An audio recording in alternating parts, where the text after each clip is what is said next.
रोता रहा रात भर, तेरी यादों में टूटता रहा। जिसे जान से ज्यादा चाहा, वही हमसे दूर होता रहा। तेरे बिना सूना लागे संसार हो, टूट गइल सपनावा के तार हो।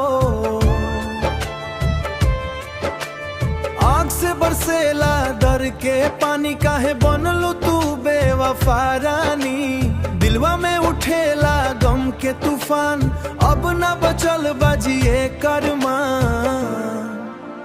रात अंधेरी मजबूर बा, तोहरा बिना जिंदगी अधूर बा। दर्दे दिल के गम सतावेला, तोहरी अधिया रुलावेला। हर धड़कन बस तोहरा पुकारे, दिल अखले रोवेला। दर्दे दिल के गम सतावेला, टूटल प्यार जान ले लेला। चांद भी आज उड़ास लागे, तोहरा बिना सब बेकास लागे।